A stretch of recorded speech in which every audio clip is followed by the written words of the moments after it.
Host कहाँ से बनेगा? अच्छा, यहाँ से बन के।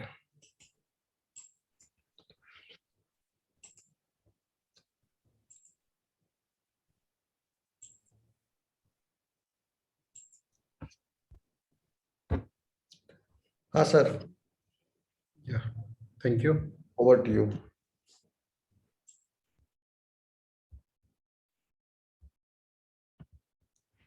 So, how are you all? क्या चल रहा है? Fine, sir. Newspaper etcetera start कर दिया? न्यूज़पेपर पढ़ रहे हो? Yes, sir. कौन सा? Yes, sir. कौन सा न्यूज़पेपर पढ़ रहे हो? The Hindu. गुड। क्या न्यूज आ रही है उसमें? अभी क्या इंटरेस्टेड हो रहा है वर्ल्ड में? तो आज के न्यूज़पेपर में इंटरेस्टिंग न्यूज़ क्या थे जो आपको यूज आ सकती है आपके काम के लिए? सर पूरा न्यूज़पेपर तो कवर नहीं हो पाता है मतलब बहुत ज्यादा ही टाइम लगता है पढ़ने में। ओके। और कोविड से रिलेटेड तो पूरा ही रहता है न्यूज़पेपर में। बट मेनली अभी तो आज आज आज के वैक्सीनेशन से। न्यूज़पेपर में कुछ आपको इंटरनेशनल रिलेशन से रिलेटेड कुछ आपको काफी इंटरेस्टिंग फैक्ट मिला होगा। अगर आप हिंदू पढ़ रहे हो तो आज इंडिया के इंटरनेशनल रिलेशन के कंटेक्स्ट में कुछ चीजें आपको बहुत इंटरेस्टिंग मिलनी चाहिए थी अगर आप सिंसियरली फॉलो कर रहे हो तो। स्पेशली मैंने आपको पेपर 2 पढ़ाया हुआ है, जिस के उसके सिलेबस को मैंने ब्रीफ किया था आपको। हाँ देखो, हाँ सर। यहाँ पे देखो लिखा हुआ है इंडिया सर टाइम और ज्यादा लग जाता है तो टाइम को मतलब कैसे मतलब न्यूज़पेपर में ऐसा मतलब कम टाइम में कैसे टैकल करना चाहिए? ओके। देखो भी थोड़ा मैं सोच रहा था एक हफ्ते तुम लोग खुद से पढ़ लो तो मैं बताता। अभी मैं तुम्हें बता रहा हूँ, जैसे देखो यहाँ पे सिलेबस में है एक्टिविटीज इम्पैक्टिंग इंडियाज इंटरेस्ट। तो कल अभी पैलेस्टाइन और इसराइल में वार स्टार्ट हुआ है, शॉर्ट ऑफ बॉर्डर स्क्रीम से स्टार्ट हुआ है। तो वहाँ आपको समझना चाहिए था कि इंडिया का इंटरेस्ट किस में है, इंडिया का स्टैंड क्या होना चाहिए, इंडिया का क्या अपना एक अप्रोच होना चाहिए, क्या इम्पैक्ट होगा अगर कल के डेट में फुल फ्लेज वार डिक्लेयर हो जाता है। तो ऐसे कुछ अप्रोच आप रखोगे ना तो न्यूज़पेपर थोड़ा सा समझ में आएगा। और सबसे पहले आप कह रहे हो ना कि टाइम ज्यादा लगता है, तो सबसे ज्यादा जरूरी है ये समझना कि कौन सा आर्टिकल हमारे इंटरेस्ट का है और कौन सा आर्टिकल हमारे इंटरेस्ट का नहीं है। प्लस सपोज कोविड पे लगातार आर्टिकल आ रहे हैं, 3 आर्टिकल है, 4 आर्टिकल है, तो हमें सब नहीं पढ़ना है। एक तो पढ़ लिया उसमें से, अब अलग अलग पर्सपेक्टिव से अगर वो आर्टिकल का पर्सपेक्टिव बार बार रिपीट हो रहा है इसका मतलब कि हमें वो आर्टिकल क्रॉस कर देना है।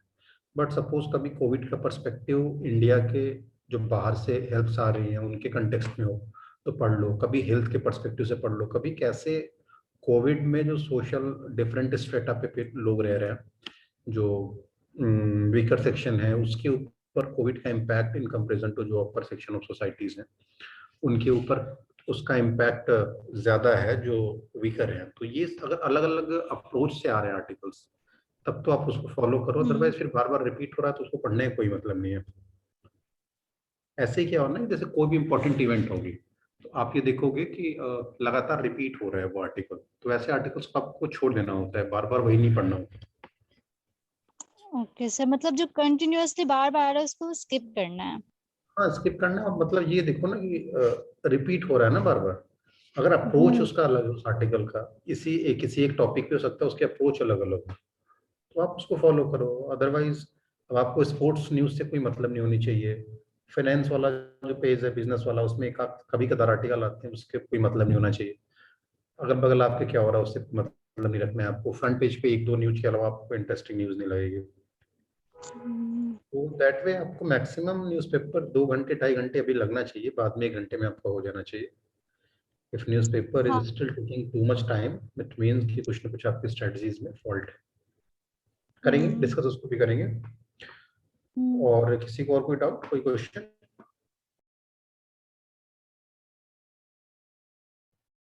कोई डाउट, कोई क्वेश्चन? तो स्टार्ट करें। Yes, sir.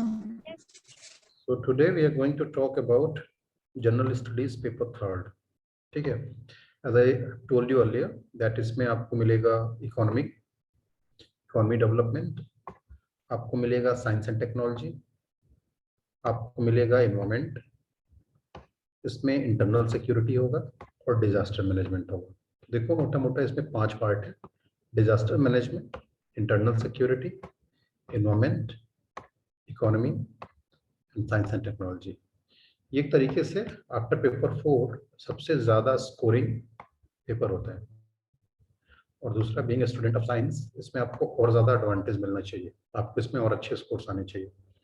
सबसे पहले देखो, पहला टॉपिक है इंडियन इकोनॉमी के बारे में। तो पहले प्लानिंग कमीशन हुआ करता था, तो कोई भी पॉलिसी इकोनॉमिक डेवलपमेंट के लिए कैसी हमारी पॉलिसी होनी चाहिए, रिसोर्सेज वगैरह जो हैं, जो पैसे वगैरह हैं, जो टैक्स वगैरह की इनकम है, जो रिसीप्ट्स हैं, उनका मोबिलाइजेशन कैसे हो, मतलब कैसे कलेक्शन होता है और कैसे कलेक्शन हो के उसको बजट में इनकॉर्पोरेट करते हैं, फिर एक्सपेंडिचर का पार्ट बनता है, तो उसको और एफिशिएंट कैसे बना सकते हैं, उसका मैकेनिज्म क्या है, और उन चीज़ों को ग्रोथ, डेवलपमेंट और एम्प्लॉयमेंट के कंटेक्स्ट में कैसे गवर्नमेंट का अप्रोच होना चाहिए, करंट स्टेटस क्या है। अभी देखो सबसे बड़ा इशू बना हुआ है एम्प्लॉयमेंट का, अनएम्प्लॉयमेंट का। अक्सर आप देखते होंगे कि अनएम्प्लॉयमेंट रेट इतना हुआ, उतना हुआ। तो आपको सिर्फ यही नहीं पढ़ना होता है कि अनएम्प्लॉयमेंट रेट इतना ज़्यादा हो गया है, you need to understand the underlying reason behind that, क्यों ऐसा है। जैसे 3 सेक्टर्स होते हैं आपके: primary sector, secondary tax sector and tertiary sector. अब तो क्वार्टरली सेक्टर भी होता है। तो प्राइमरी बेसिकली एग्रीकल्चर वाला पार्ट आता है, सेकेंडरी में आपकी इंडस्ट्रीज आते हैं, और टर्सरी में आती है सर्विस सेक्टर। तो चूंकि इंडिया का जो इंडस्ट्री सेक्टर है वो काफी वीक है, काफी वीक मतलब जो ऐसे हम कंपेयर करते हैं जो अदर डेवलप्ड कंडीशन है, तो जब वीक है तो employment potential, employment generation potential secondary sector का बहुत ज्यादा होता है। बट वो चीजें हैं नहीं, तो इसलिए इंडिया में हमेशा अनएम्प्लॉयमेंट की प्रॉब्लम रही है अभी तक। और दूसरा जो ट्रेनिंग वगैरह का वाला पार्ट है, हमेशा जो रिक्वायरमेंट होती है कंपनीज की और जो लोगों के पास होता है उसमें एक मिसमैच होता है, तो वो सब का इशू भी आता है। What is growth, what is development, what is difference between growth and development, कैसे उसको अचीव करो, कैसे मैक्सिमम चीजें, मैक्सिमम आउटपुट मिले हमारा, कैसे ज्यादा ग्रोथ हो, कैसे ज्यादा डेवलपमेंट हो, कैसे एम्प्लॉयमेंट की अपॉर्चुनिटीज, रेवेन्यूज और कंडीशंस ऑफ जो एम्प्लॉयमेंट हो ज्यादा अच्छी हो, उसके बारे में इसमें हम पढ़ते हैं। दूसरा टॉपिक है inclusive growth and issues arising from it. Inclusive growth मतलब ऐसा ग्रोथ जिसमें सोसाइटी के सारे सेक्शंस को इन्वॉल्व करें कहाँ? ग्रोथ के डिजाइन में, ग्रोथ के प्रोसेस में और ग्रोथ के आउटकम में। इसका मतलब कि जैसे सपोज करो आप एक सैंपल लो, एक विलेज कोई लो, आप एक्स या लखीसराय का एरिया लेते हो, ठीक है। अब सपोज हमें लखीसराय का डेवलपमेंट करना है, तो डेवलपमेंट का मॉडल कैसा हो? बैलेंस्ड मॉडल हो या अनबैलेंस्ड मॉडल हो? बैलेंस्ड मतलब सबको ध्यान में रखा जाए, अनबैलेंस्ड मतलब किसी एक स्पेसिफिक एरिया की बात किया जाए, जैसे सुरगढ़ा वाला जो एरिया है सिर्फ उसका डेवलपमेंट की बात, तो बाकी की बात ना की जाए, तो वो इंक्लूसिव ग्रोथ नहीं होगा। इंक्लूसिव मतलब सबको साथ लेके पूरे एरिया को हमने डिवाइड, पहले आइडेंटिफाई किया कि हमें लखीसराय के एरिया के ग्रोथ पे फोकस करना है। फिर हम देखेंगे कि लखीसराय की डेमोग्राफी ये है, यहाँ इतने परसेंट पुअर है, इतने परसेंट बीपीएल है, इतने परसेंट माइनॉरिटीज हैं, इतने परसेंट एजुकेटेड हैं, अनएजुकेटेड है। तो हम क्या करते हैं कि ग्रोथ का मॉडल क्या हो, इसमें सारे लोगों की राय लें, जो अच्छी राय आए उनको हम उस ग्रोथ या जो हमारी पॉलिसी हो उसको इनकॉर्पोरेट करें, और जो वो ग्रोथ हो उससे जो आउटकम निकले वो सब में शेयर हो। ऐसी ग्रोथ को हम बोलते हैं इंक्लूसिव ग्रोथ, मतलब सबका ग्रोथ होना चाहिए। और इंक्लूसिव ग्रोथ से क्या क्या आउटकम होगा, क्या क्या प्रोसेसेस होते हैं, क्या क्या प्रॉब्लम्स आती हैं, इन सब के बारे में हम स्टडी करते हैं। और एक तीसरा सेक्शन है, हर साल देखते होंगे न्यूज़पेपर में आता है और टीवी में आता है कि गवर्नमेंट ने बजट पेश किया, बजट पेश किया, बजट पेश किया। तो यहाँ पे है गवर्नमेंट बजटिंग। उसमें हम पढ़ते हैं कि गवर्नमेंट के बजट फॉर्मेशन कैसे होता है, कौन कौन सी एजेंसीज इन्वॉल्व होती हैं, कितना परसेंट गवर्नमेंट पे इनकम कहाँ से आ रही है, कितने परसेंट इनकम कहाँ कहाँ से आ रही है, कितने परसेंट एक्सपेंडिचर कहाँ कहाँ हो रहा है। ये पूरा प्रोसेस हम गवर्नमेंट बजटिंग में पढ़ते हैं। इसमें आप देखोगे रेवेन्यू एक्सपेंडिचर आएगा, रेवेन्यू रिसिप्ट आएगा, कैपिटल एक्सपेंडिचर आएगा, कैपिटल रिसिप्ट आएगा। We will discuss about it later, अभी के लिए इतना समझो। और उसके अलावा देखो, ये बेसिकली तुम्हारा देखो एग्रीकल्चर का पार्ट है। मेजर क्रॉपिंग पैटर्न, कहाँ कौन कौन सी फसलें होती हैं इंडिया के अलग अलग पार्ट में, अलग अलग प्रकार के इरिगेशन फैसिलिटीज, इरिगेशन सिस्टम, मतलब कहीं नहर से होता है, कहीं नलकूप से होता है, कहीं रेनफेड होता है, कहीं कहीं आप देखो ट्यूबवेल बनता है, कहीं कहीं ग्राउंड वाटर से निकालते हैं। तो अलग अलग प्रकार के इरिगेशन सिस्टम क्या क्या हैं और क्या क्या प्रॉब्लम उनसे आती हैं। अब एक बार जब फसल प्रोड्यूस हो गया तो उस फसल का ट्रांसपोर्टेशन को लेकर क्या इश्यूज आ रही हैं, उसकी मार्केटिंग को लेकर क्या इश्यूज आ रही हैं, और ई टेक्नोलॉजी, जो जितनी भी इलेक्ट्रॉनिक टेक्नोलॉजीज हैं उनको हम फार्मर से कैसे कनेक्ट करें, फार्मर को और कैसे टेक सेवी बने, ये सब हम पढ़ते हैं। जो अभी देखो फार्म बिल अभी आया हुआ है जिसको लेकर काफी प्रोटेस्ट हो रहा है, वो ये मार्केटिंग और का पार्ट है कि उसमें अलग अलग प्रोविजंस हैं कि प्राइवेटाइजेशन, सॉर्ट ऑफ प्राइवेटाइजेशन और प्राइवेट प्लेयर की एंट्री हो रही है, तो ये सब मार्केटिंग पार्ट में आएगा। अब देखो सब्सिडीज भी दी जाती हैं गवर्नमेंट द्वारा किसानों को, किसानों के अलावा साथ साथ अदर इंडस्ट्रीज है वहां पर भी दी जाती है। तो issues related to direct and indirect farm subsidies and minimum support price. ये जो जैसे गवर्नमेंट क्या करती है, क्रॉप से पहले ये डिसाइड करती है कि आपकी फसल का ये न्यूनतम मूल्य होगा, निर्धारित करती है। MSP is bone of contention, ये जो भी करंट फार्म बिल आया हुआ है जिसको लेके किसान लोग रोड पे हो, उसमें main problem, out of many problem, एक प्रॉब्लम ये भी है कि उसमें ये कहीं मेंशन नहीं है कि खरीद एमएसपी पे ही होगी। अब सिंस प्राइवेट प्लेयर आ रहे हैं और आप फार्मर्स को इतनी भी सिक्योरिटी प्रोवाइड नहीं कर रहे हो कि आपका जो भी प्रोडक्ट होगा उसको एक पर्टिकुलर मिनिमम सपोर्ट प्राइस पे ही खरीदा जाएगा, तो इससे एक इशू वहां पे आया। इसके अलावा और इश्यूज वहां पे हैं, तो आप सब्सिडीज के बारे में पढ़ोगे, यहाँ पे मिनिमम सपोर्ट प्राइस के बारे में पढ़ोगे, और आप सब जानते हो पब्लिक डिस्ट्रीब्यूशन सिस्टम, हर गांव में हर मोहल्ले में जो राशन की दुकान होती है जहाँ पे बीपीएल जाते हैं, बिलो पॉवर्टी लाइन वाले जाते हैं, अंत्योदय वाले जाते हैं, वो कार्ड दिखा के जो अपने सस्ते दामों पे राशन लेते हैं, उसका पूरा प्रोसेस, उसका क्या ऑब्जेक्टिव है, कैसे फंक्शन कर रहा है पीडीएस, सॉरी, उसके लिमिटेशंस क्या क्या है, उसको और कैसे बेटर बना सकते हैं, और जब फूड स्टोर कर रहे हैं, जो बफर स्टॉक्स वगैरह स्टोर कर रहे हैं, उसकी क्या प्रॉब्लम है। उसके अलावा कौन कौन से गवर्नमेंट के मिशंस आ रहे हैं इस कंटेक्स्ट में, और साथ साथ एनिमल रेयरिंग वगैरह के बारे में भी यहाँ पे हम पढ़ते हैं। अब देखो यहाँ पे एनिमल रेयरिंग की बात हो गई, तो अब हम बात करेंगे फूड प्रोसेसिंग इंडस्ट्रीज की। फूड प्रोसेसिंग इंडस्ट्रीज मतलब सपोज जैसे गाय है, उसने दूध दिया, तो ये तो हो गया नॉर्मल प्रोडक्शन। अब हम दूध को क्या करें, पाउडर के फॉर्म में कन्वर्ट कर लें, उसको पनीर के फॉर्म में कन्वर्ट कर लें, उसको हम खोआ और मिठाई के फॉर्म में कन्वर्ट कर लें, तो इसका मतलब वैल्यू एडिशन हो रहा है जो प्रोडक्ट है।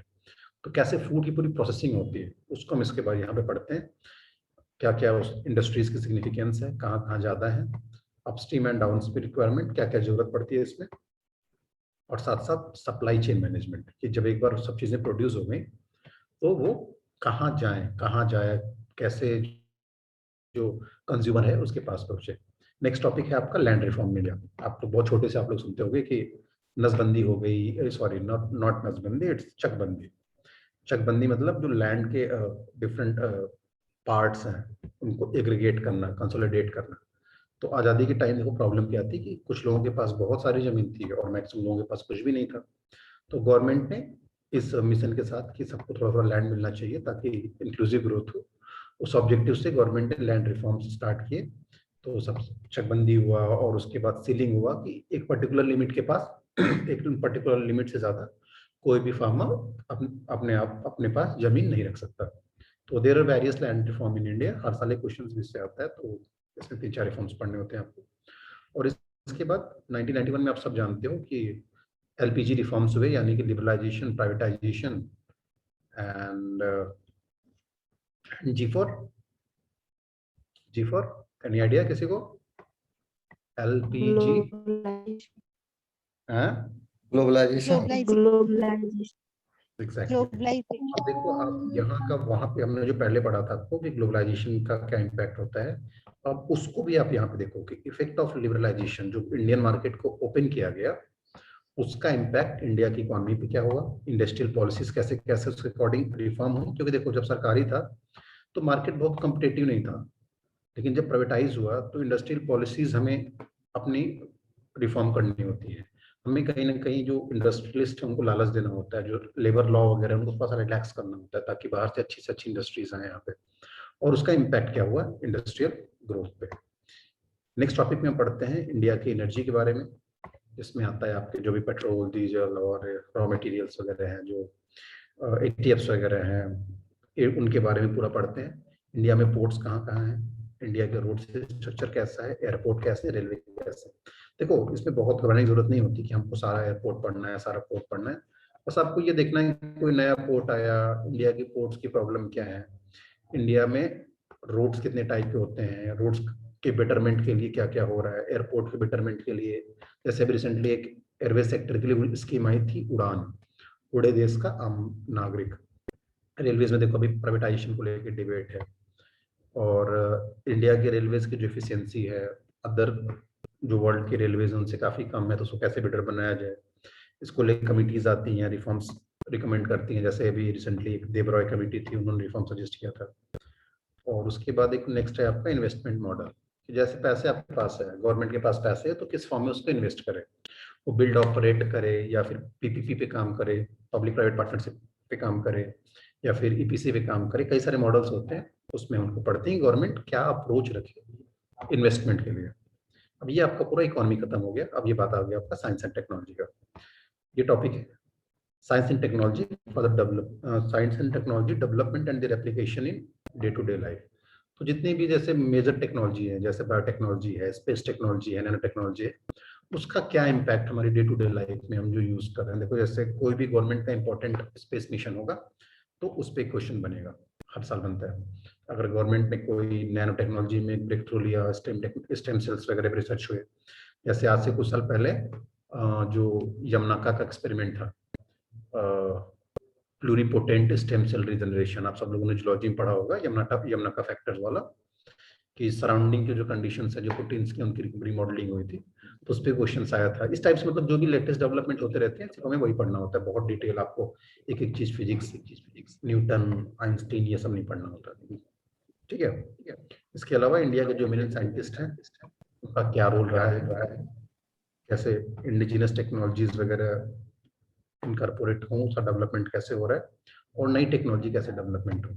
अब देखो यहाँ पे इन्होंने मेंशन कर दिया एग्जैक्टली जो यहाँ पे है कि science and technology day to day life में आपको पढ़ना information technology sector, space sector, computer development, robotics, nano technology, biotechnology and intellectual property right. Intellectual property right IPR में आप सब पढ़ते होंगे, ट्रिप्स वगैरह के होते हैं, इसमें वाइपो वगैरह इन्वॉल्व होता है, इसमें आप जीआई वगैरह देखते हो, आईपीआर देखते हो, रॉयल्टी देखते हो, कॉपीराइट्स इशू आते हैं, उसके बारे में पढ़ना होता है, और डब्ल्यूटीओ में क्या क्या इसका प्रोविजंस है, और इंडिया की जो अपनी पॉलिसी है ये कैसे उस चीज को सप्लीमेंट कर रही है, कि कॉन्फ्लिक्ट है उसके बीच में, ये सब देखना होता है। ये पूरा आपका साइंस टेक खत्म हो गया। अब यहाँ पे देखो इन्वायरमेंट का पार्ट है, conservation, environment pollution, degradation, environment impact assessment. ये भी बेसिकली करंट बेस्ड क्वेश्चन होते हैं कि कोई कन्वेंशन हुआ। अब जैसे इंडिया में लास्ट ईयर क्या हुआ था, डेजर्ट वाला जो यूएनसीसीडी है, United nation convention on combating desertification, उसकी मीटिंग हुई थी, तो उससे क्वेश्चंस बनने के चांसेस होते हैं। या इंडिया ने अपना जो भी हमारा पेरिस डील वगैरह हुआ, जो हमने अपनी कमिटमेंट्स दी, जो आईएनडीसीज हमारी थी, इंटेंडेड नेशनल डिटरमाइंड कंट्रीब्यूशंस, उन सब के बारे में यहाँ पे क्वेश्चंस बनते हैं। बेसिकली करंट बेस्ड क्वेश्चंस होते हैं, अपने ऊपर फॉलो करोगे तो ये हो जाएगा। और उसके बाद है आपका डिजास्टर है, डिजास्टर मैनेजमेंट। पहले आप ये समझोगे कि इसमें डिजास्टर्स क्या क्या होते हैं। डिजास्टर कुछ नेचुरल होते हैं, कुछ मैनमेड होते हैं। नेचुरल में आपके आ जाएंगे जो भी अर्थक्वेक हैं, सुनामीज हैं, तो उसको लेके हमारे क्या अप्रोच होना चाहिए। दो अप्रोच हमारे होते हैं, एक होता है एडेप्टेशन, एक होता है मिटिगेशन। एडेप्टेशन ये मतलब कि हम अपने आप को खुद इस तरीके से कर ले कि उसका हमारे ऊपर कोई इम्पैक्ट ही ना हो, और मिटिगेशन मतलब होता है कि कुछ ऐसा करें कि इम्पैक्ट जितना कम से कम हो सकता है। तो आप इसमें दोनों पहले टाइप्स ऑफ डिजास्टर पढ़ते हो कि कौन कौन डिजास्टर है और उनको कैसे मैनेजमेंट करना है। अब जैसे वार भी इट्स अ डिजास्टर, बट ये इसमें औरों से अलग, डिजास्टर से अलग कैसे है, ये मैन मेड है। ठीक है, स्पेशली आप इसमें ना देखो अर्थक्वेक वगैरह पे क्वेश्चंस पूछते हैं, कभी कभी जो क्राउड मैनेजमेंट है उस पर क्वेश्चंस पूछते हैं। ठीक है, अब इसके बाद देखो यहाँ से स्टार्ट होता है internal security, linkage between development and spread of extremism. Extremism मतलब किसी भी चीज की एक्सट्रीम आइडियोलॉजी होना। बोलते हैं ना कि अति हर चीज का खराब होता है, तो the same is true about here also. यहाँ पे देखो कहते हैं एक्सट्रीमिज्म मतलब सपोज किसी थॉट, किसी आइडियोलॉजी की, जैसे हम कहते हैं कि लेफ्ट विंग एक्सट्रीमिज्म। देखो हमारी पॉलिटिकल आइडियोलॉजी या तो राइट विंगर हम हो सकते हैं, या तो सेंट्रलिस्ट हो सकते हैं, या तो लेफ्ट विंग वाले हो सकते हैं।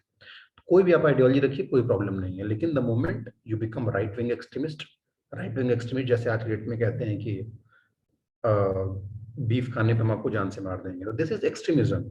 Right to have food is a fundamental right, article 21।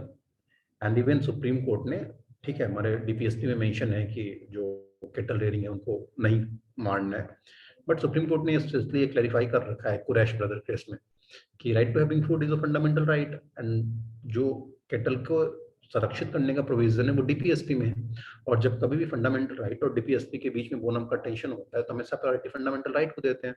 तो जब सुप्रीम कोर्ट कह रहा है, कॉन्स्टिट्यूशन कह रहा है, then we who are we to decide what to eat what not to eat.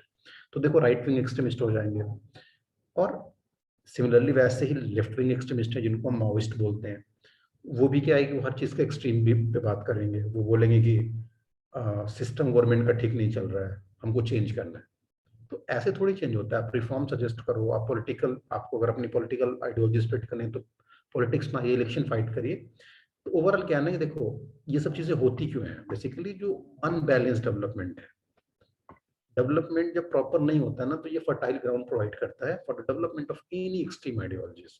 तो इसमें आप यही पढ़ोगे कि क्यों डेवलपमेंट से क्या प्रॉब्लम है, मतलब डेवलपमेंट से एक्सट्रीमिस्ट आइडियोलॉजी कैसे लिंक कर सकते हैं उसको। जैसे देखो एग्जांपल, अब कल को सोचो कि गंगा रिवर पे डैम बनाना है, मुंगेर में, और बहुत बड़ा डैम बनाना है।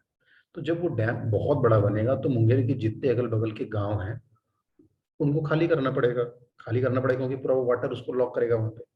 तो ठीक है, आप खाली करा रहे हो, there is no issue, but disaster या फिर ये जो लोग वहां पे इनको आप हटा रहे हो उनको रिहेबिलिटेट कराओ ना, प्रॉपर उनको प्रॉपर फैसिलिटीज दो, प्रॉपर मुआवजा दो। But government and specially Indian government का जो रिकॉर्ड रहा है रिहेबिलिटेशन का वो बहुत खराब रहा है। ये माना जाता है कि 100 लोग हटाए जाते हैं तो उसमें से 10 या 20 लोगों को रिहेबिलिटेशन मिलता है, उनको प्रॉपर कंपनसेशन मिलता है। तो जब बाकी लोगों को आपने हटा दिया, अब वो क्या करेंगे? अब ऐसे लोगों को जो लेफ्ट विंग या राइट विंग वाले जो एक्सट्रीमिस्ट हैं वो रिक्रूट करते हैं, उनमें पीछे से पुश करते हैं कि तुम वायलेंस को अपनाओ या ऐसा करो, ठीक है। तो ये सब कैसे डेवलपमेंट, जो अनबैलेंस डेवलपमेंट है, इससे क्या हो रहा है, स्प्रेड का, एक्सट्रीमिज्म के स्प्रेड से क्या रिलेशन है। आप इसको यहाँ फिर देखो, सॉल्यूशन क्या होगा, जो ऊपर मैंने बताया था, इंक्लूसिव डेवलपमेंट, इंक्लूसिव ग्रोथ। तो हमेशा ऐसी प्रॉब्लम को लास्ट में आप लिखोगे कंक्लूजन में कि गवर्नमेंट नीड टू ऑप्ट और go for inclusive development where every section of the society will be a party of the development, not only food but also the decision making में भी सारे जितने मेंबर्स हैं उनको involve किया जाएगा। So this was about your linkage of between development and spread of extremism. इसके बाद देखो, अब यहाँ पे देखो role of external state and non state actor into internal security. अब देखो टेररिज्म दो तरीके के हो सकते हैं, एक जो हमारे नेशन के अंदर ही टेररिज्म स्टार्ट हो रहा है, और दूसरा जो बाहर के स्टेट, जो बाहर की कंट्रीज हैं। जैसे हर चीज में आप देखते हो यार, मूवीज में भी दिखाया जाता है कि terrorism in India is basically Pakistan sponsored, but this will not be your language as a UPSC, as a civil aspirant. आप डायरेक्टली किस कभी भी नहीं बोलोगे, अनटिल अनलेस गवर्नमेंट आपको खुद ना कहे बोलने के लिए, तब तक आप नहीं बोलोगे कि the terrorism in India is sponsored by Pakistan, क्योंकि बेसिकली हमारा टारगेट करना चाहिए कि इम्प्रूव रिलेशनशिप। लेकिन अगर वो लाइन बोलने से हमको फायदा मिल रहा है, हम अपना इंटरेस्ट सॉल्व कर पा रहे हैं, तो ऑब्वियसली हम यहाँ ही नहीं हम बल्कि यूएन में भी जाके बोलते हैं कि yes Pakistan is a terrorist state. वो हमारा डिपेंड करता है कि we want to improve the relationship that for that particular time, या हमें उनको उनके ऊपर प्रेशर बनाना है। तो इसमें देखो इंटरनल, मतलब जो हमारे देश के लोग हैं, देश के जो पॉलिटिकल पार्टीज कुछ हैं, जैसे अब उन पार्टीज को बैन कर दिया गया, कुछ कम्युनिस्ट पार्टीज के कुछ आउटफिट्स थे, तो क्या उनका रोल कैसे हो सकता है, उनका इंटरनल सिक्योरिटी के लिए कैसे थ्रेट हो सकते हैं, या फिर जो बाहर से सपोर्ट्स मिल रहा है वो कैसे प्रॉब्लम क्रिएट कर सकते हैं। इसके बाद हम पढ़ते हैं कि हमारी इंटरनल सिक्योरिटी, जो आंतरिक सुरक्षा है, उसको क्या क्या चैलेंजेस हैं। इसके थ्रू कम्युनिकेशन नेटवर्क के थ्रू, जिसमें आप साइबर सिक्योरिटी वर्क की बात करोगे, रोल ऑफ मीडिया, चाहे सोशल मीडिया हो, चाहे प्रिंट मीडिया हो, इलेक्ट्रॉनिक मीडिया हो, या सोशल नेटवर्किंग साइट, यहाँ देखो दिया हुआ है क्लियर कट। इनको, इनसे क्या थ्रेट हो सकता है। जैसे आप देखो ना कि आजकल social networking site they are becoming a platform for fake news propagation. अब कुछ दिन पहले देखो, मतलब आई थिंक 5-6 साल पहले बेंगलुरु में ये न्यूज स्प्रेड, एक र्यूमर स्प्रेड हुआ बेसिकली कि जो नॉर्थ इंडियन है उनको वहां पे मारा पीटा जा रहा है। अब ये फेसबुक से ये न्यूज प्रोपोगेट करना स्टार्ट हुई और विद इन 2 और 3 आवर वहां की जो ट्रेन आ रही वो भरने लगी, लोग वहां से भागने लगे।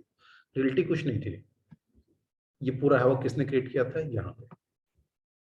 अब सिमिलरली आप देखो, कभी आप देखना कि फेसबुक पे आप क्या करो कि एक पर्टिकुलर टाइप ऑफ पेज, जैसे सपोज करो हिंदू खतरे में या मुस्लिम खतरे में, हिंदू राष्ट्र इंडिया या मुस्लिम राष्ट्र इंडिया, उसको एक या दो बार आप लाइक करो, फिर देखो ना वैसे बार बार मैसेज आपके पास आते रहेंगे। इसको हम बेसिकली बोलते हैं ना क्लोज लूप सर्कुलैरिटी।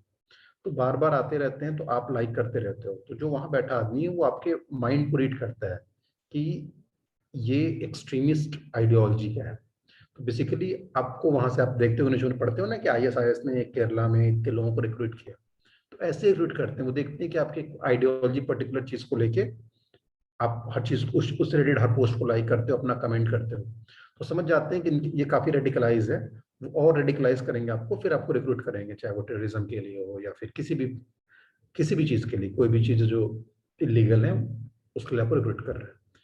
अब बात यहाँ पे साइबर सिक्योरिटी की हमें पढ़नी होती है। साइबर सिक्योरिटी मतलब जो हमारा साइबर फेयर है, जो साइबर एटमॉस्फेयर है, पूरा इंटरनेट का जो सिस्टम है, उसकी सिक्योरिटी कैसे। और सिंस अब तो पैसे से लेके हर चीज का ट्रांसफर हम मोबाइल से ही कर रहे हैं, सब कुछ कर रहे हैं, तो ऐसे में इसका जो प्रोटेक्शन है वो और ज़्यादा ज़रूरी होता है। हमारी जो डिफेंस की डील्स होती हैं, हमारे डिफेंस की जो पूरी मशीनरी है, पूरा प्रोसेस है, वो भी इंटरनेट वगैरह और कंप्यूटर में स्टोर होते हैं आजकल, तो उसकी भी सुरक्षा जरूरी है।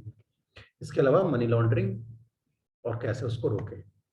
मनी लॉन्ड्रिंग मतलब ब्लैक मनी को व्हाइट मनी में कन्वर्ट करना, तो क्या प्रॉब्लम है उसको उसको कैसे रोका जाए, इसको हम यहाँ पे पढ़ते हैं।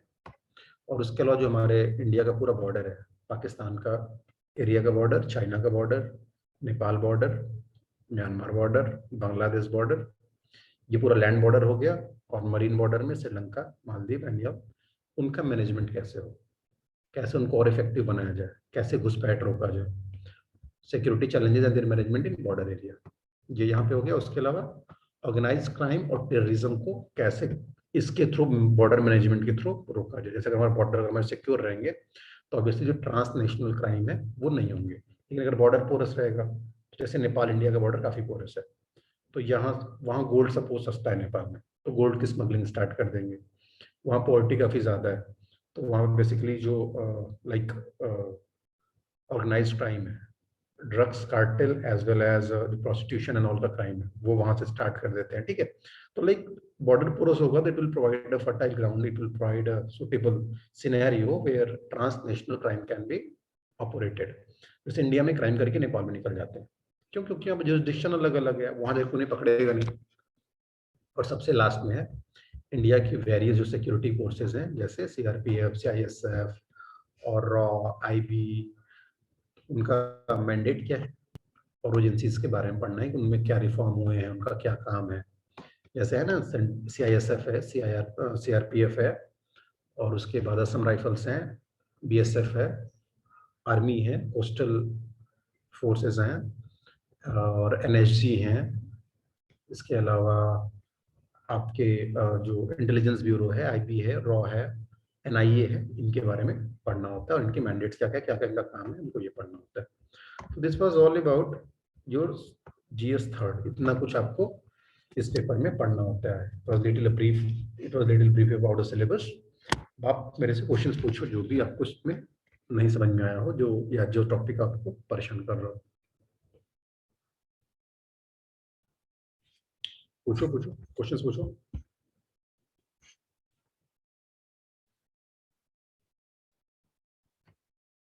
क्वेश्चन पूछो कोई। सबको समझ में आ गया?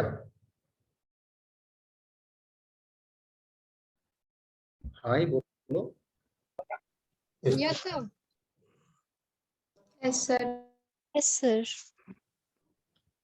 ये तुम लोग को सब समझ में आ जाता है ना, this is not a very good sign, क्योंकि मुझे पता है कि सब समझ में आया नहीं है, बट अगर आप लोग पूछ नहीं रहे हो ना तो this is not good.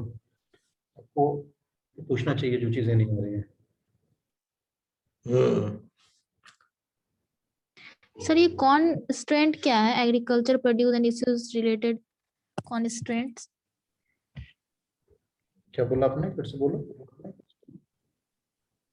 Sir ये वाला है एग्रीकल्चर, एक मिनट से, एग्रीकल्चर प्रोड्यूस एंड इशू हाँ। एंड रिलेटेड कॉन्स्ट्रेंट्स, हाँ तो देखो, इसको जो थोड़ा भी brief- एग्रीकल्चर के जो प्रोड्यूस, जैसे पैडी हमारा है, वीट है, सरसों का प्रोडक्शन होता है, अलग अलग क्रॉप का प्रोडक्शन होता है ना, तो उन प्रोडक्शंस में क्या क्या इश्यूज हैं और क्या क्या प्रॉब्लम आ रही है उनके उनके प्रोडक्शन में। देखो क्या है ना कि जब ग्रीन रेवोल्यूशन हुआ तो हमने अनबैलेंस्ड मॉडल चूज किया, हमने ज्यादा फोकस किया किस पे, गेहूं पे सबसे ज्यादा और धान पे।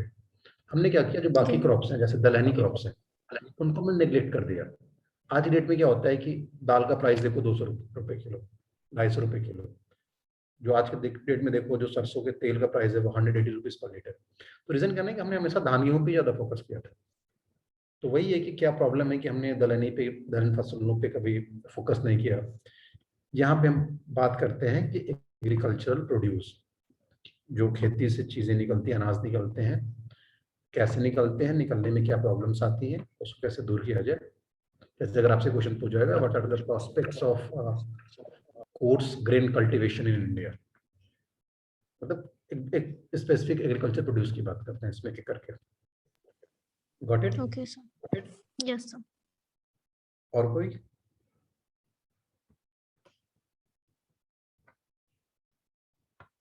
कॉन्स्टेंस का क्या मतलब है सर? किसका? And related Constance. कॉन्स्टेंट्स, ये हाँ, हाँ, तो अगर मैंने वैसा भी यही पूछा था, यस। कॉन्स्टेंट्स मतलब जैसे होता है ना कि प्रॉब्लम या शॉर्टफॉल, ठीक है, that is not constant, this is constant. कहते हैं ना कि इस चीज का क्या कॉन्स्टेंट है, क्या प्रॉब्लम्स आ रही है बेसिकली उसके। ओके ओके, कॉन्स्टेंट है, okay, got it, yes. Paper बहुत इंटरेस्टिंग है, बहुत इंटरेस्टिंग है, बहुत मजा सर आता है। एग्जांपल ऑफ इन्वेस्टमेंट मॉडल्स, हाँ, इन्वेस्टमेंट मॉडल्स इन्वेस्टमेंट में मॉडल मतलब ना, देखो कहने का मतलब कि सपोज तुम्हारे पास पैसे हैं, तुम गवर्नमेंट हो, अब उस पैसे को तुम इन्वेस्ट कैसे करोगे, या कोई भी गवर्नमेंट जो भी चीज, सपोज करो कि गवर्नमेंट चाहती है कि मुंगेर में एक फूड प्रोसेसिंग इंडस्ट्रीज बने, तो गवर्नमेंट क्या कर सकती है, गवर्नमेंट चाहे तो पूरा सरकार अपने खर्चे से बना ले, एक ये इन्वेस्टमेंट मॉडल है। दूसरा गवर्नमेंट के पास मॉडल है कि वो पब्लिक प्राइवेट पार्टनरशिप करे, पीपीपी करे, प्राइवेट पार्टनर को भी बुलाए और हम आपके साथ काम करना चाहते हैं। अब देखो, जैसे आप देखते होगे रोड पे टोल टैक्स देते हो ना आप लोग, कहते हैं टोल आ गया, टोल आ गया। Yes sir. अब पैसे आप देते हो और वो प्राइवेट एंटिटीज होती है, तो उसमें क्या होता है कि उसके जो मॉडल होते हैं होता है BOT model, build operate and transfer. उन्होंने क्या किया, रोड प्राइवेट पार्टनर, प्राइवेट आदमी को बोला कि आप ये रोड बनाओ, इस पे टोल आप खुद लगाओ, ऑपरेट भी करो, इसको चलाओ भी, और सबसे पैसे लो। और जब आप इतने पैसे ले लो कि आपका जितना खर्च हुआ था रोड बनाने में, तो आपको हमको ट्रांसफर कर देना, ठीक है।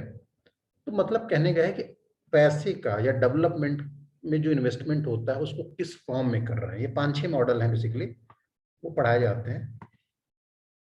बीबीसी मॉडल है, engineering procurement model, BOT model है, पीपीपी मॉडल है, गवर्नमेंट का पूरा मॉडल है, प्राइवेट मॉडल है। मतलब कहने का, लोगों के पास पैसे हैं, गवर्नमेंट के पास पैसे हैं, प्राइवेट प्लेयर्स के पास पैसे हैं, उसको कैसे खर्च करवाना है, दैट्स ऑल। ये government budgeting in relation, government budgeting means जो हम कहते हैं ना कि बजट आया है, बजटिंग मतलब गवर्नमेंट पैसे कहाँ से लाए और गवर्नमेंट खर्च कहाँ करे। इन ऑल, बजट मतलब detail of revenue as well as expenditure, in all इसमें पूरा हम सेक्टर्स, टैक्सेशन, हाँ इन ऑल वर्टिकल सेक्शंस, मतलब सब हाँ sector में, मतलब एग्जैक्टली हाँ। स्वास्थ्य अब में, इसमें आप पढ़ोगे टैक्स रेवेन्यू, इसमें पूरी टैक्सेशन पॉलिसीज पढ़नी होती है कि टैक्स गवर्नमेंट क्या क्या लगा रही है, डायरेक्ट टैक्सेस, इनडायरेक्ट टैक्सेस। अब उसके बाद गवर्नमेंट का एक्सपेंडिचर क्या है, गवर्नमेंट किस सेक्टर में कितना एक्सपेंस कर रही है, इस पे ये सब पढ़ते हैं पूरा। मतलब वही एजुकेशन में कितना करेगी, कृषि में कितना करेगी, स्वास्थ्य में कितना करेगी, स्वास्थ्य में कितना करेगी, वो तो बेसिकली हो गया कितना किस सेक्टर को एलोकेट हो रहा है। हाँ। बजटिंग मतलब बेसिकली ये कि गवर्नमेंट कैसे ज्यादा एफिशिएंट बजट बनाए, गवर्नमेंट कैसे टैक्स का कलेक्शन करे और गवर्नमेंट का खर्चा कम हो, कैसे गवर्नमेंट टैक्सेशन का अमाउंट ज्यादा कर ले और लोगों पर उसका इम्पैक्ट कम पड़े। अच्छा अच्छा, मतलब सर ये जैसे बजट जीएसटी डेफिसिट यहीं से वगैरह आया। सब इसी में आएगा क्या? बजट डेफिसिट जी सब बजट हाँ डेफिसिट। हाँ, सब इसमें आएगा, सब इसमें आएगा। अब जीएसटी, टैक्स रिफॉर्म, सब इसमें आता है। Okay okay. कोई और क्वेश्चन पूछ रहा था? कोई और Indigest, indigest, you are not audible, थोड़ा सा फिर से। Sir, revamping.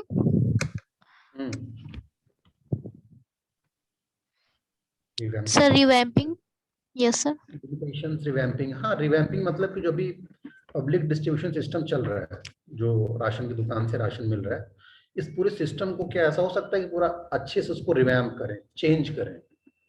रिवैम्प मतलब फिर से उस चीज को रीडिजाइन करना। क्या ऐसा हो सकता है? क्या कुछ आपसे सजेशंस पूछे Sir, जाते हैं किस सेंस में डिजाइन करना मतलब? ज्यादा एफिशिएंट बनाने में और ज्यादा अच्छे तरीके से चले। आज की डेट में जितना राशन डिस्ट्रीब्यूट होता है उससे ज्यादा राशन नुकसान हो जाता है। तो ऐसा कुछ कैसे पॉसिबल है कि वो नुकसान कम हो जाए? अब आता है मिट्टी का तेल देने के लिए, अब तो मिट्टी का तेल किसी को यूज ही नहीं करता। अब वो कोडेदार क्या करता है, उसको मार्केट में बेच देता है। राशन बिकना है 2 रुपए, आदमी को नहीं देने के बजाय वो प्राइवेट में बेच, मतलब प्राइवेट मार्केट में बेच दे रहा है 20 रुपए में। वो जो भी प्रॉब्लम्स है, आप कुछ ऐसा करोगे जिससे चीजें काफी अच्छी हो। That is revamping. Okay, sir. Sir ये जो पॉइंट है इंक्लूसिव ग्रोथ, ये थोड़ा बताइए। इंक्लूसिव ग्रोथ मतलब देखो, अब सपोज कि अब आप में से कुछ लोग बहुत टैलेंटेड हो, कुछ लोग बहुत वीक हो मेंटली, नॉट सॉरी, मतलब कोई उतना शार्प नहीं है। तो मैं अब क्या करूँ, कुछ आप देखो हिंदी मीडियम में, कुछ इंग्लिश मीडियम में, और मैं स्टार्टिंग से लेके लास्ट तक इंग्लिश मीडियम, इंग्लिश में ही अपना पूरा अपना जो टीचिंग का मीडियम रखूँ, तो आप सबको उसका फायदा नहीं होगा। लेकिन अगर वही मैं हिंदी इंग्लिश मिक्स करूँ, सबके डाउट्स लूँ, तो उसका फायदा सबको हो। तो इसका कहने का मतलब ग्रोथ का वो मॉडल जहां पे सबको इन्वॉल्व किया जाए और जिसका फायदा सबको मिले, वो ग्रोथ होगा inclusive growth. Okay sir. Sir and issues arising from it, ये मतलब? हाँ मतलब अगर इंक्लूसिव ग्रुप जब होगा अगर, तो उससे जो जो इश्यूज आएंगे, उससे जो जो आउटकम निकलेंगे, उनके बारे में कि अगर इंक्लूसिव ग्रोथ हो रहा है तो उसका क्या आउटकम होगा। बताइए। Okay sir. Sir, ये upstream and downstream requirements. Upstream and downstream requirements. Upstream and downstream मतलब कि देखो, जो Yes, sir. अब सपोज करो ये एक मिल्क प्रोसेसिंग सेक्टर है। अब यहाँ अपस्ट्रीम से मिल्क वगैरह सब कुछ आएगा, डाउन स्ट्रीम में यहाँ पे वो प्रोसेसिंग उसकी होके आगे जाएगा। तो वही जो डिमांड चेन और सप्लाई चेन है, इसको जो जो चीजें इंडस्ट्रीज को डेवलपमेंट में जो डिमांड चाहिए, इसको डिमांड क्या होगी, अच्छी मशीनरी डिमांड क्या होगी, और सप्लाई हो, लेबर अवेलेबल हो, और इसका डाउनस्ट्रीम क्या होगा कि इसको अच्छा मार्केट में अच्छी तरीके से लोग अच्छा प्राइस मिले। डाउनस्ट्रीम मतलब उस इंडस्ट्रीज को ऑपरेट करने के लिए जो चीज चाहिए, और डाउनस्ट्रीम मतलब उसको सेल करने के लिए जो चीज चाहिए। ठीक है।